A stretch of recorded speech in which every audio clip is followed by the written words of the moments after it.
1, 2, 3.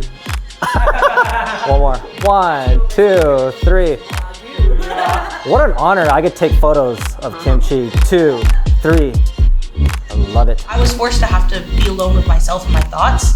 And I was like, dang, this is like really hard. Let me try to make videos that express that. And hopefully that helps other people as well. Like having, someone to eat with or having my thoughts be out there so they know that they're not alone. Friend of me, enemy. All these niggas just wanna be a mini me. All these niggas just wanna be a mini me. All these niggas just wanna be a mini me. Friend of me, enemy. All these niggas just wanna be a mini me. All these niggas just wanna be a mini me. All these niggas just wanna be a mini me. Friend of me, enemy. All these niggas just wanna be a mini me. All these niggas just wanna be a mini me. All these niggas just wanna be a mini me. Friend of me, enemy. All these niggas just wanna be a mini me. All these niggas just wanna be a mini me. All these niggas just wanna be a mini me.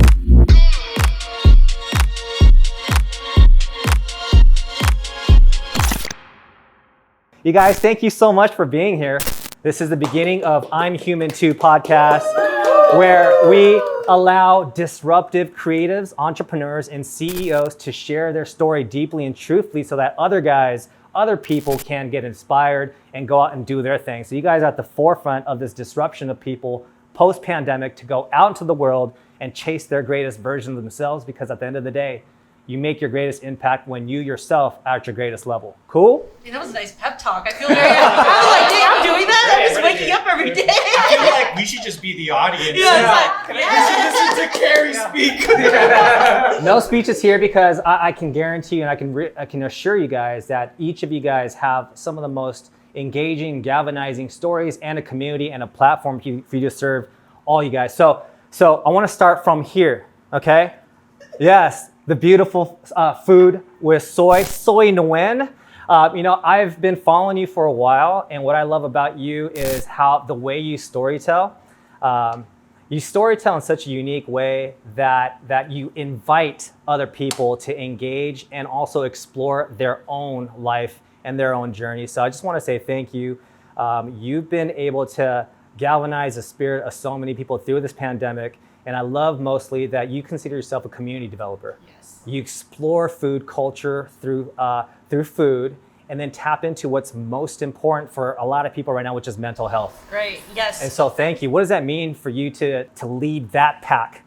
Like you said so yourself, like the most important thing is like I think my own mission is that if I can live authentically as myself, and that inspires someone else to also live their life and being empowered to be themselves as well, that's like the easiest thing I can do in this world. And it's what I do like every waking day. I'm just like, just be nice to people, just be kind, and invite them to also explore their own world, but also use what I have and my knowledge to help them learn about new cultures, food, and everything that I do. It's evident. It's evident in your followership and how you engage. I think it's so dope. So everyone, make sure you follow Food with Soy on Instagram, on YouTube, TikTok. You're huge on TikTok too, so check her out. Next, we have the lovely Sylvie Wakana Gundy.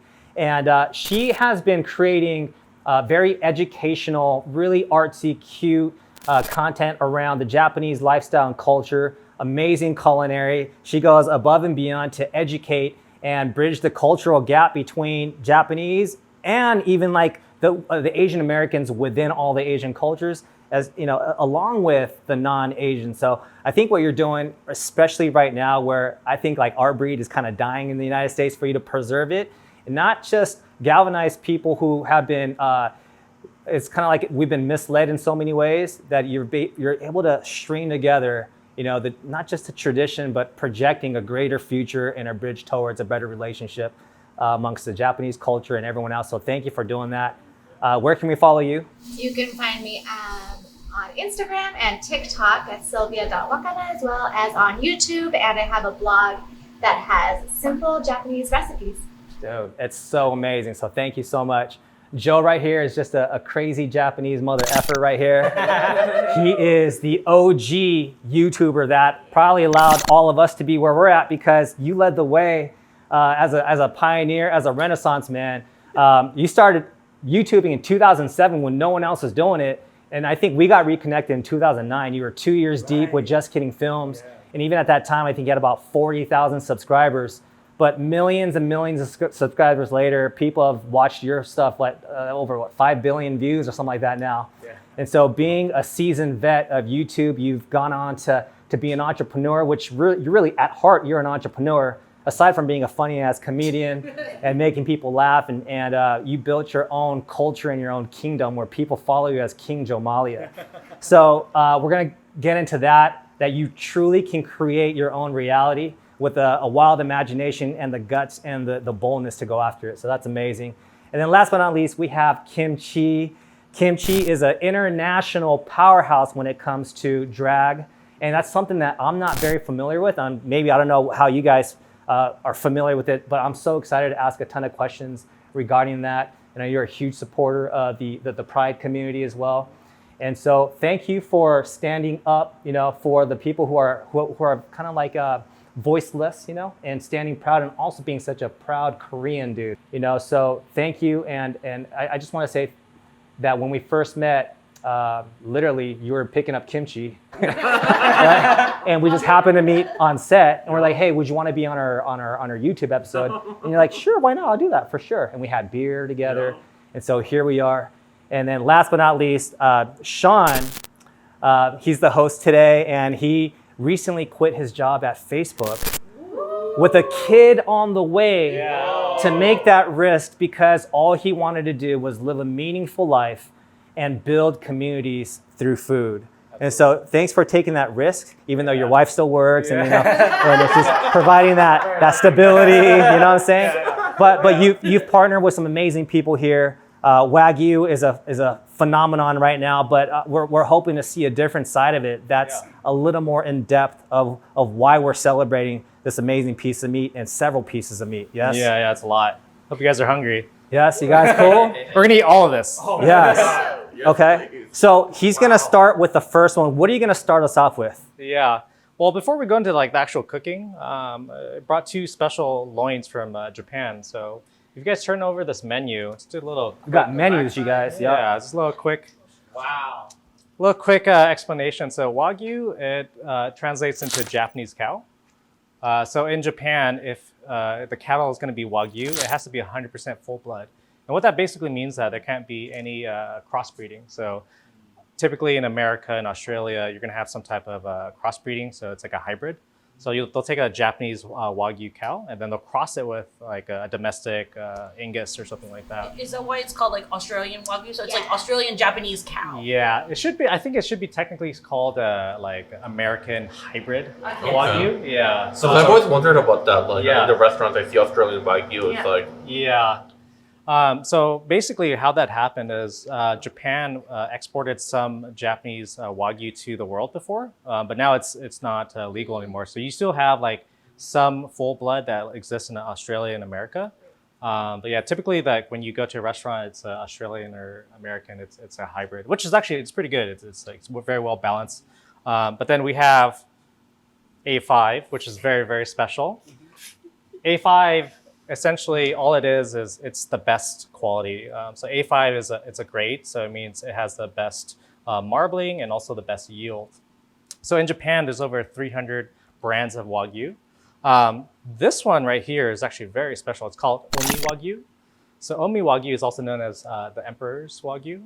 And this is actually the oldest brand in Japan. So think of this as like the OG, right? Wow. How old is it? Like 100? I would say...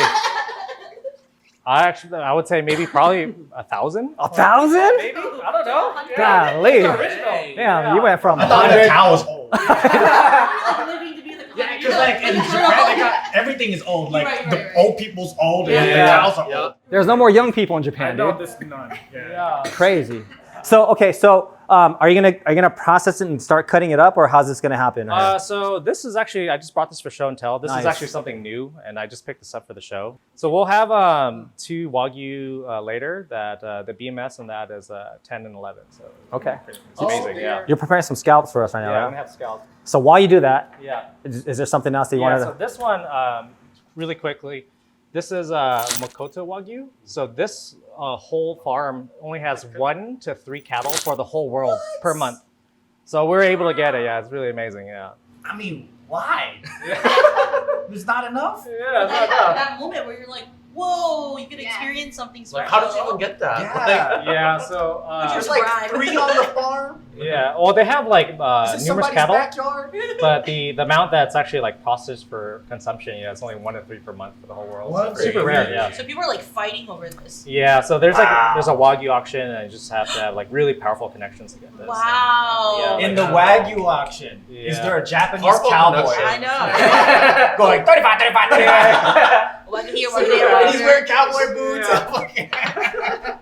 That is so special. Yeah. I had no idea. I'm learning so much already. Oh, All right. So I have a question for you guys, okay? And I want it to be really short. I want you to think off the top of your head. So we're gonna start with Soy. Soy, how would you introduce yourself to the world right now in a different way? Okay? Differently. And because once you could change a quick narrative, that could change a new scenario, right? So Right. I would always say, hey, I'm Carrie. I'm a content creator, coach, author, speaker. And that's what I've been saying for years until I started changing that up a little bit. And it also sparked a new kind of like a potential for a new reality. So it doesn't have to go deep, but how would you introduce yourself today? And what lights you up? What lights you up, Soy? Dang, you put me on the spot for this one. who wants it? Who wants it? Give me a Well, second. I'll Give me a ask. second, Joe. You go first. I never need a label second. myself. Mm. Ever. I So never that's like, did I it. think that's similar with me. So it's kind of hard. You to just do stuff, right? Yeah, because I think like the best life experiences Alright. are just experiencing life. I got something for you. I'm Soy, and I do fun shit. Ooh. Well, you know. Well, the cursing's maybe not Soy. yeah. Well, I like to have fun. Yeah. Well, the thing is, I used to always be engaged with the idea of having fun, but then fun only goes so far. For me, Right. I've been trying to live a purposeful life Mm. where everything has a foundation of purpose, right? Even the content I'm building, it's always like, how am I helping people and how am I helping myself Yeah. more so than like fun? Because I used to be all like, yo, I need to have fun. And then I realized that like halfway through a project, I'm like, I'm not having fun anymore. I don't want to do this. And that's not enough, you know? You Like, need for a me, it's reason. like, yeah, it's like, wait, well, I already told someone I'm going to do this commitment. My purpose is now to do this and finish this because, you know, whatever it is, or now it's like to grow or to learn. I guess like, hey, I'm Soy, and I'm just like someone that's always down to learn and grow. When did you decide that you're going to share about the mental health of people and yourself? Like, when did you decide, I'm going to share that, open that side of my life to my audience? Honestly, I think the whole idea with like lockdown and COVID was when everything content-wise for me switched. My page was like dedicated to like just showing food and like me with food and like showing this like lifestyle of like, oh, look at all this food I have. Like, it's so cool. I get all this food. And at that time, before COVID started, that was great, you know? But after COVID became a thing, and then I saw like how, like, for me, I consider myself an extrovert, ENFP, super out there. I was forced to have to be alone with myself and my thoughts. And I was like, dang, this is like really hard. Let me try to make videos that express that. And hopefully that helps other people as well. Like having, you know, someone to eat with or having my thoughts be out there so they know that they're not alone. Yeah, so COVID. Absolutely. So COVID. Yeah. Sylvia, I know that you had a rebranding not too long ago. What was the issue before, and how have you kind of solidified like, oh, this is a solution so that I can start a new brand, start making more impact in my community? Definitely. So I actually got inspired from watching an anime called Shokugeki no Soma, which is Food Wars. It's about food. It's really fun. You should watch it. Maybe not with your parents, but I recommend watching it. But Soma, the main character, was very like, what can I do that's very me and that'll set me apart? It's not like looking outside of yourself, it's more like looking within. And I know as a Japanese creator, there's not that many that are very vocal or noisy, especially in the food scene. So I wanted to go that route since that's something that's meaningful to me and something, you know, just a big part of me. Yes. And I enjoy sharing that. And yeah, so that's how it sort of fell into Love it. that. That's so cool. It is real cool. It's so done aesthetically too. It's very consistent. It's very beautifully done. So congratulations. And then you learn so much from her page. I feel Oh, like it's that's like what I'm saying. my favorite thing is like every time one of your videos pops up, I'm just like, wow, I had no idea that knowledge I didn't even know. It's so great. I It's love it. infotainment. Yes, it is. It is Yeah. the best of both worlds. Yeah, and especially also because I think at this point Japanese cuisine is widely accepted. Not all of it, but you know, generally, as opposed to other Asian cuisines, they've had quite a head start. But people still only know such a small percentage of it. They know ramen, and sushi, and like maybe that's it. So it's really nice to show more of it and inspire people to sort of look outside of even just be like, oh, ramen is just Japanese cuisine, that's it. Yeah, no, that's true. That's true. There's so much more depth in it and stuff. So is there something ready right now, or are we waiting? Yes. First, we're gonna do scallops from Hokkaido. Nice. Baby. Yes. You love scallops? All right. So this one, I'm just gonna do a quick salt, pepper, and then I'll melt down some Wagyu fat, and I'll fry it in that. Oh my gosh. Yeah. Just a very light appetizer, right? And then this is a compound butter that I made. So I trimmed the A5 Wagyu fat, I melted into oil, and then I combined Kerrygold butter and some garlic. It just adds like a nice little touch to it. I would love to go to your dinner parties. And this is like a regular, like come over, guys. You already had me carry full butter. The best butter. So Joe, recently you came up with a program called 90 Days to Freedom. You have a large audience, many of which people are like in their young adult kind of a phase in their lives. Yeah. And it's cool because you come from like street comedy, you came up like with a kind of like a gang culture life, delinquent life, and then you just started to turn your life around, started creating content that just really globalized your guys' name, right? Mm-hmm. And so for you to come out with 90 Days to Freedom, what types of pain did you see your audience suffering from that you wanted to create such a program like that? Man, where do I even start? The whole reason why I created something like that was so I've been on social media for 14 years now. This will be my 14th year, and ever since the beginning, I'm sure you guys get this too, but there's so many people that ask you for advice or inspiration, or like, they see that you have all the answers and I don't, but they ask anyway, and I just want to help. Like, hey, this is what I know up to now. But I think after, a decade of it, I'm like, I think I have a system of how to get people into the right mindset, because I think a lot of people are looking at the wrong things when they want to be successful, right? They're like, oh, if only I had this, like the grass is greener to them. Like if I had more money, if I had connections, if I had that, right? Yeah. But I think that for all of us, we know that it's more so mindset and how you approach problem solving and your own conflict resolution than anything. So that's kind of how I came together with it. It's so crazy to see you in that element because, again, we've known each other since we're little, and to see you evolve into the person you are today, that's consummate entrepreneur, public figure, always creating stuff out there, evolving, man. And I think that's what you represent. Thank you. Kind of like how this fat is evolving into how this is going to be cooked, right, Sean? Yeah. Oh. Yes. So as you're preparing that kimchi, one thing that a personal question I had is that, you're saying right now in this form, but once you put the wig on, you put the makeup on, you're kimchi. Yep. Do I still refer to you as he, she in both forms, or how do I go about that? So every performer identifies their gender differently. Okay. So that's something you're gonna have to ask. Yeah. Personally, when I'm presenting male, Yeah. I go by he, him, and Okay. then when I'm presenting female, I go by she, her. I see. Did you guys know that? I didn't know that. I think it's always good to ask. Yeah. Everyone. Never in general. assume anyone's Yeah, gender, never right? assume, because even if someone is like frontward facing, Right. They them is also very popular now. So it's really, I think people appreciate being asked. Even having that in your bio is like really strong. No, that's really cool. Okay, yeah. In one of your YouTube episodes that I was watching, I thought it was really cool that first and foremost, you're a coffee lover. You love coffee over tea any day. Yeah. Right? And the comment you made after was really interesting. You said, "Oh, I'm coffee all day. I like my coffee just straight black, no sugar. Yeah. I want it dark and I want it bitter, just like my soul." And I was just really intrigued by why you said that. I mean, it's just like a lot of things I say is just like out of comedy. So like I'm not a bitter person at all, but it's just like a funny way to phrase People it. relate to it. Yeah. People relate to it. I feel get it, you. yeah. Yeah. So you grew up in Seoul, Korea originally. You grew up there, and then you moved to Chicago, I believe, right? So I was born in Michigan. Michigan. And I went to elementary school in Korea. Uh-huh. And then came back to Michigan. And then I went to high school 1 year in Korea and then came back.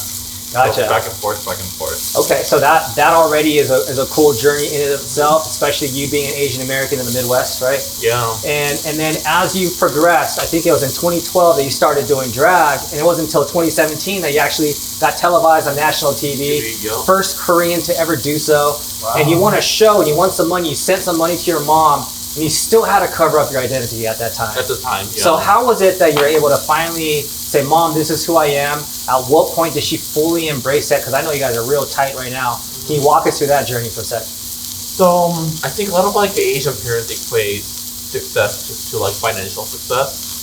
So when my mom was struggling financially, I helped her out, and I think they're able to see that. I think she was finally able to see I can make like a living doing whatever I was doing at the time. Yeah. And yeah, I think she had. And I was never like financially dependent on her, so it's not like she didn't. She never had a choice, you know. Like whether she accepted or not, like I was gonna be doing what I am doing today. Yeah. Yeah. And can you just share, if I were to ask you, like, how would you introduce yourself? How would you do that? I'll say I'm a cheerleader of the nightlife and also the LGBTQIA plus community, and I'm an ambassador for all things Korean culture, and I'm happy to be like representation for like a Korean media figure that I never had growing up. Wow. Especially where you grew up, you spent some time in Michigan or Chicago. Yeah. Was it particularly different from how Asians are here in LAOC?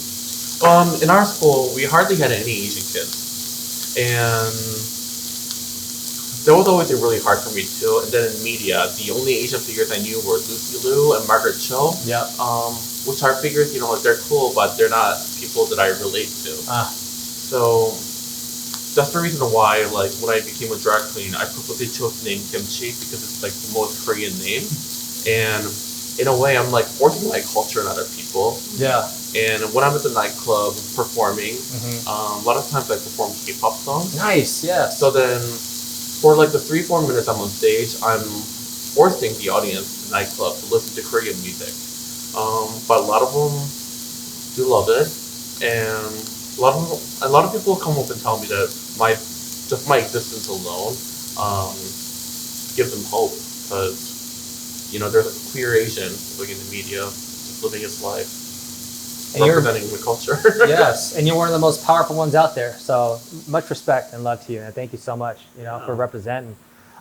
Soy, you're from Jacksonville, so we're talking about Chicago, and we're talking about Michigan, right? You're from Jacksonville, Florida. Not too many Asians there. So what was it like for you growing up until the point that you came out here to LA? Similarly, I just resonate so much with that, because literally the only other Asian that I had in my class all up until maybe college was another Vietnamese girl, and we had the same last name, and everyone thought that we were siblings or related, and at one point I thought we were related too, because I didn't know any better, and my mom was very almost very protective of us. We always stayed inside. Yeah. We didn't really get to hang out with any kids or anything. So transitioning from that space to college, and even moving to California where it's predominantly Asian, I had to learn so much about my culture. Because I was really into K-pop actually when I was younger. I created this Girls' Generation fan site when I was 15, and it was the biggest thing in the world. But even though that was great and I was connected to Korean culture, me myself being Vietnamese American, I felt less, and I felt yeah, I support K-pop and I still love it, but then it made me feel like I wasn't enough being Vietnamese, being Southeast Asian, being from a third world country.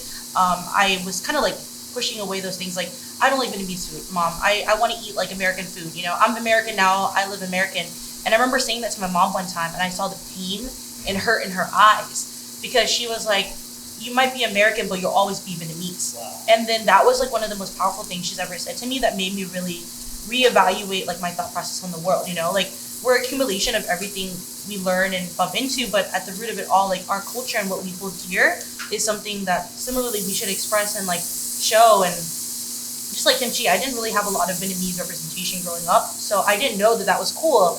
And so now, so much of my content, I showcase Vietnamese food, I randomly say Vietnamese words with translations, because I'm I'm not only showcasing my culture, I don't believe in just like pushing it upon other people, but I deserve the space. Like we Yes. deserve to all be here. We're all valid. So yeah, that's the juxtaposition. I kind of went from like no culture to like I love being Vietnamese. Yes. Yeah. Yes. And what point did that happen?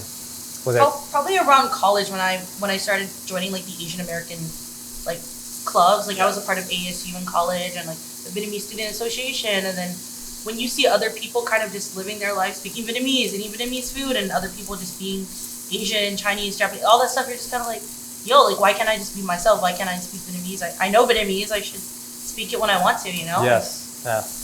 Vietnamese is so cool. How did you like not like it? You try growing up in Florida. Not even like Miami. Yeah, Not even Jacksonville. Tampa. Not even actually. I'm from Middleburg. I say Okay. Jacksonville because it's the closest thing. Like Middleburg, like no one. Shout out if you know Middleburg because it's. I've noticed that traveling and speaking at different universities, the ones that are out of major cities, Right. all the Asian clubs and stuff, right? That's their first time the kids Yeah. had access to other Asians or whatever. Yeah. And their upbringing and everything is such a different from like Southern California or New York or whatever. Right. Yeah, it's pretty, yeah. But you didn't know that until you started traveling all I over didn't know yourself. that. Yeah. We were in the super LA lucky bubble. We were in being the in LA LA. bubble. Yep, I exactly. was on the opposite end. I was Yeah. probably watching you, like, you know, whoa, that's so cool. He lives in California. No, this is powerful. Sylvia, like you of all people here, you're bicultural, right? So you're Japanese and you're Caucasian. What's your European ancestry again? Slovenia. Slovenian. So that's rare, Yeah. right? So oftentimes people refer to half Caucasian, half Asian as hafu or half hapa, as we know. Is there like an official word for that or no? I think it depends on where you are. Gotcha. In Japan, it's hafu, Hafu. which is the Japanese way of saying half. Yeah. And then in the U.S., it's just bicultural or mixed. Yeah. Even within the mixed community, there's a lot of you shouldn't use this word, you should Yeah. use this word. It really depends on where you grew up. So I'm from LA, I'm from Torrance, which is extremely Asian, extremely Japanese, and a lot of Japanese Americans and Hawaiians. Yeah. So I grew up being used to being called Hapa. Mm-hmm. Everywhere I go, people are like, oh yeah, you're Hapa too, you know? Yeah. But a lot of Native Hawaiians will say, please don't use Hapa. So I've actually pulled back Crazy. from using it because I want to be respectful of that, Yeah. even though even in Hawaii, people are like, oh, you're Hapa, you know what I mean? But I personally don't use it as much anymore. I did Gotcha. use it growing up because it was so normal for me. Mm-hmm. But yeah, I usually just say half Japanese. But even nowadays, saying you're half something has a bad connotation. So Can't please everybody. It's Right, crazy. right, I gotta walk on eggshells. Yeah. There's a lot. There's a lot. So I mean, I think it's just what you identify with. It's your identity. Yeah. So as long as it's not like outwardly like super terrible, Yeah. I feel like it's sort of okay. So I identify as being half for sure. Yeah. Gotcha. Should we take a bite actually first? Oh, absolutely. So Yeah. let's dig in. Yeah. And this is Correct way to again, eat this? Is there this a correct way? yeah, Sylvia, is there a correct way to eat scallops or in your experience? I actually have no idea. And then do you want us to dip it in anything here or no? Well, so I think that would be okay, but later on when we have the Wagyu, I do light salt. So this is pink salt. Yep. This is salt mixed in with garlic powder Yeah. and a little bit of black pepper. Okay. And then this is a nikiri sauce, which you put on like the uni or the Oh, Wagyu okay. don we have later. Yeah. Yeah, what do you recommend, bro? This one, I think you try it Does try that it without sell? anything first. Yeah. Cheers. Cheers. Yeah. Yummy. That's scallopy. It doesn't need any salt. Yeah. It's like naturally sweet, right? A little Yeah. butter moment. Yeah. I'm gonna dab it in some salt. Hokkaido. Yeah. How's it? It's Hokkaido, yeah. Hokkaido seafood is like next level. Next Yeah. level. Why It is that? something. I It's like don't the type know. of water. Type In the of water. Yeah. Temperature, like, It's like the salt in the water. And, it's yeah. so good. Yeah. Seafood from cold climates is good. Yeah, it's I don't know good. the reason why, but like all the oysters, even lobster, like Yeah, you're that right. come from super cold climates, Yeah. it tastes better. Probably Yeah. stay fresh longer, right? Yeah. By default. Yeah, I'm sure there's a science behind it, but I don't know. I don't either. What you got something next prepared for us? Oh, yeah. What's next? So we're gonna do some kelbi. Ooh, okay. Have you guys seen how popular this is? Because like my little cousins, right? They're like 8, 7-year-olds. All they talk about is, have you had Wagyu?